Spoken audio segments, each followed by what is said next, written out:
করে ভিডিও করে উত্তরটা দিয়েই দিই।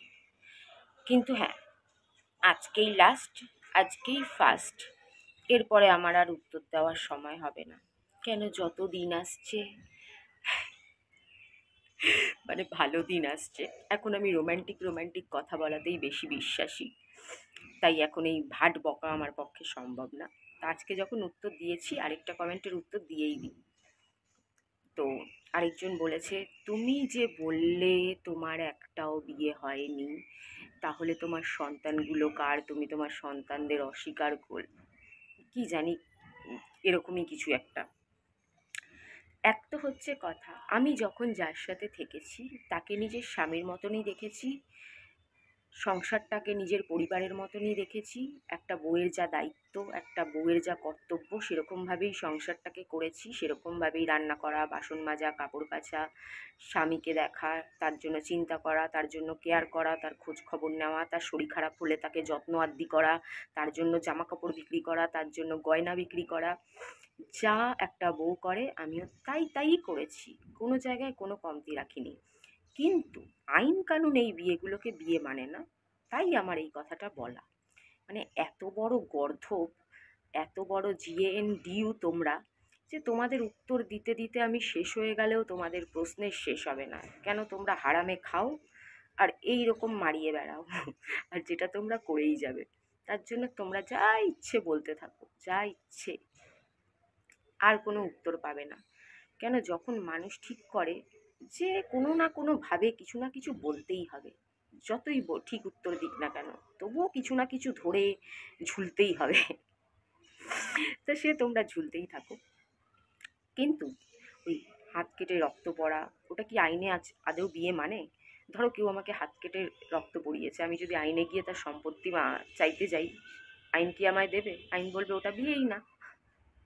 তো সেজন্য আমি বলেছি, সিনেমার হিরোইন, অনেক মানুষজন আজকাল সোশ্যাল মিডিয়া খুললেই কারো দুটো বিয়ে, কারো তিনটে, কারো চারটে, তারা নিজেদের পায়ে দাঁড়ানো, ওয়েল সেটেলড, তাদের পয়সার অভাব নেই, তারপরেও জানি না কেন দুটো চারটে তিনটে বিয়ে করতে লাগে, হয়তো শারীরিক চাহিদার জন্য।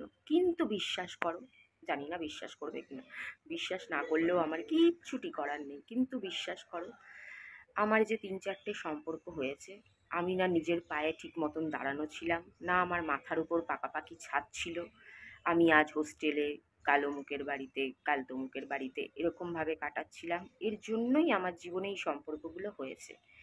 আমি যদি ওদের মতন সিনেমার হিরোইন আর প্রচুর ব্যাংকে টাকা, প্রচুর গয়না, ওয়েল সেটেলড হতাম, তাহলে বিশ্বাস করো একটা বিয়ে করারও হয়তো দরকার পড়তো না। কিন্তু আমি সেরকম ছিলাম না বলেই আমার তিন চারটে জীবনে সম্পর্ক হয়েছে। ও হ্যাঁ, আরেকটা কথা বলেছে, যে নাকি টাকা দেয় আমি নাকি তাকেই নিজের স্বামী বানিয়ে ফেলি।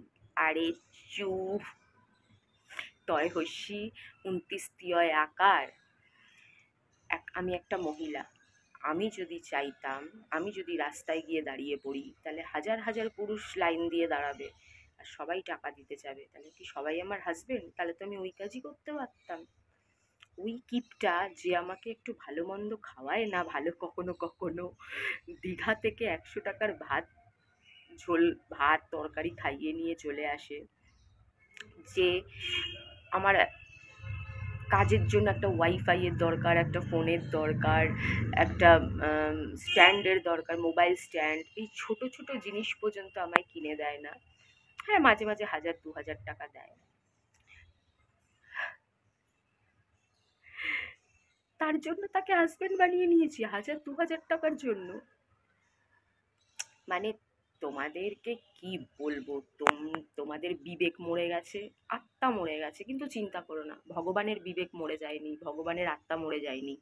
এই যে বাজে কথাগুলো বলছো, অন্যায় কথাগুলো বলছো, এর জন্য আমি কিছু দেই না দেই, ভগবান তোমাদের অবশ্যই কিছু দেবে, একদম লিখে রেখে দিও।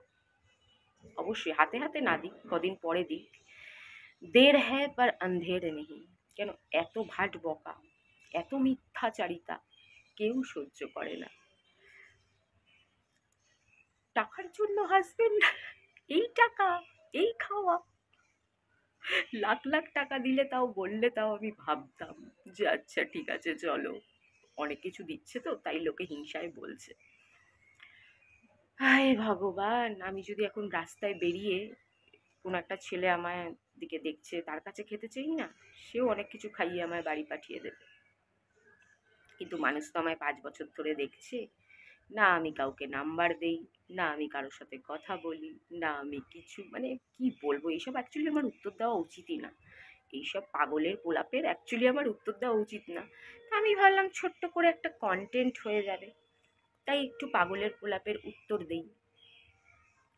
এরপর থেকে আর এই ধরনের পাগলের পোলাপের কোনো উত্তর তোমরা পাবে না। আমি জানি যারা আমাকে প্রথম থেকে চেনে, যারা আমায় প্রথম থেকে বোঝে, তারা ঠিক সব বুঝতে পারছে, তারা ঠিক লাইক দিয়ে চলে যাবে, এত ভাট বকবে না। আর যারা প্রথম থেকে সব দেখেও আমার শত্রু, ইচ্ছে করে আমার বদনাম করবে, তারা অনেক কিছুই বলবে। আর কেউ কেউ আছে যারা নতুন, কিছুই জানে না, কিছুই বোঝে না, তারা একটা আলটপকা কমেন্ট করে দিয়ে চলে যায়। আয় হায়, সারাটা দুপুরও ঘুমাতে দিল না। এত গল্প, এত গল্প, এত গল্প, সেগুলো বলারই সুযোগ পাচ্ছি না এই ভাট বকতে গিয়ে, জানো। যাই, এবার আরেকটু চ্যাট করি।